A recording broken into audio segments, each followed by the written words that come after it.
Hello les amis, j'espère que vous allez bien. On se retrouve sur la chaîne Motographie aujourd'hui pour une nouvelle vidéo. On a une magnifique Porsche 356 Type B de 1960, une voiture chargée d'histoire, vous allez voir ça. Allez, c'est parti.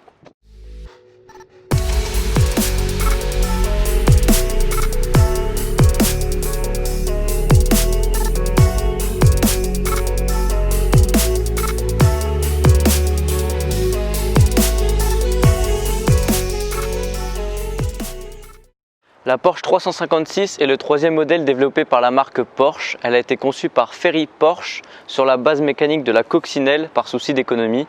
Produite entre 1948 et 1965, elle a été produite à 76 313 exemplaires et il y en a trois types. Dans un premier temps, la type A, produite entre 1956 et 1959, la type B, comme celle-ci, entre 1960 et 1963, et enfin la type C, entre 1964 et 1965.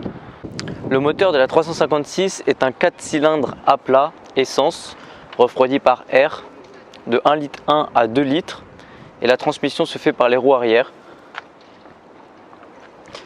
Il est proposé entre 40 et 130 chevaux, ce modèle est un 90 chevaux, et franchement ça pousse pas mal.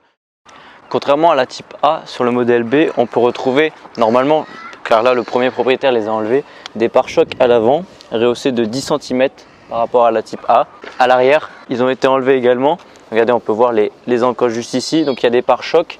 Et sur la type B, on reconnaît les feux de stop qui ont été insérés derrière ce pare-choc qui normalement est ici avec deux butoirs. Et il y a également le pare-brise en une seule pièce. Bon les amis, ça y est, nous voilà à bord de cette magnifique Porsche 356 Type B avec Ethan, le propriétaire de la voiture.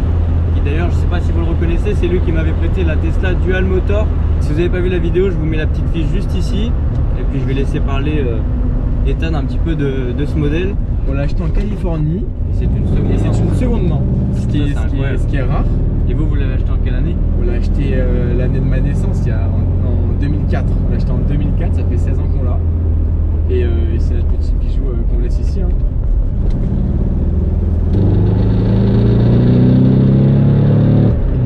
Un bruit vraiment sympa. En plus là, on a un temps magnifique, on est à Deauville pour ceux qui ne savent pas. C'est un cadre vraiment super sympa pour conduire ce genre de voiture. C'est parfait là. Et puis bon bah en plus ce qui est sympa c'est que là on est deux jeunes en plus dans la voiture, on se fait regarder par tout le monde. Il n'y a que des vieux à Deauville, tout le monde nous regarde mal.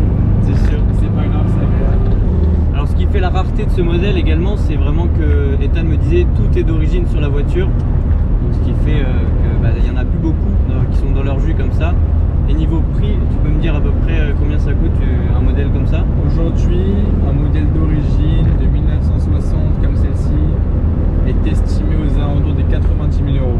Ok, ouais. C'est un budget. C'est un budget, mais aussi c'est une partie d'histoire aussi qu'on achète. C'est une partie d'histoire. James Dean est décédé dans un accident de voiture et c'était une Porsche 356. Et c'est la femme de Georges Pompidou, tu me disais, qui avait la même. Georges Pompidou possédait également une Porsche 356 et derrière de la même couleur que celle-ci. Donc en effet, c'est une voiture qui a quand même un passé, qui a une très belle histoire. Notamment aux 24 heures du Mans. Notamment aux 24 heures du Mans. Bon, les petits refs, si vous voulez d'autres vidéos présentation avec motographie, n'hésitez pas à liker, commenter et à vous abonner. Alors, t'es ressorti? Bah écoute, c'est super agréable à conduire. Franchement, j'ai eu un peu de mal au début, comme tu as pu le voir tout à l'heure avec les vitesses. Moi, c'est la troisième. Ouais, c'est des vitesses qui sont assez dures à passer, puis il y a un écart énorme sur la boîte. Ouais. C'est pas une boîte qui est super précise, mais en même temps c'est normal, c'est une boîte de l'époque. Donc j'ai un peu galéré avec la 3, mais là franchement, ça y est, maintenant j'ai pris main et je prends un plaisir monstre. Et moi, le son du moteur est vraiment très appréciable. C'est qu'on arrive en plein centre-ville et les regards se tournent directement sur nous, c'est vraiment incroyable. Comme là, en fait, on était en train de tourner les plans que vous avez vus à l'instant où on monte l'extérieur de la voiture et il y a eu quoi? Il y a peut-être une dizaine ou une quinzaine de personnes qui sont venues prendre des photos, dont 3-4 personnes qui sont venues nous parler de la voiture. Ouais. En et plus, surtout, comme elle est ancienne, les gens ne sont pas jaloux. C'est ça. Ils sont intéressés, c'est encore mieux. Et puis, ils étaient d'autant plus étonnés que ça soit deux jeunes comme nous avec cette voiture, alors que c'est une voiture, on voit rarement des jeunes de 16 et 20 ans au volant d'une voiture de 60 ans. De 60 ans, voilà.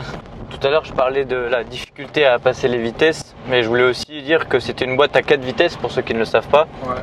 C'est Ça permet d'aller dans les alentours de quoi? De 130 km/h à peu près maximum. Donc, vous avez déjà poussé un peu plus? On a un peu poussé.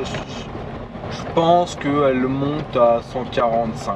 145, bon c'est pas mal. Ouais, Pour une voiture qui a 60 ans, c'est pas mal. Ah oui, on n'a pas parlé des freins aussi, mais alors je peux vous garantir les amis que les freins, c'est pas ça du tout. Dégueulasse. Là ils ont pris des freins de vélo et ils les ont mis dessus.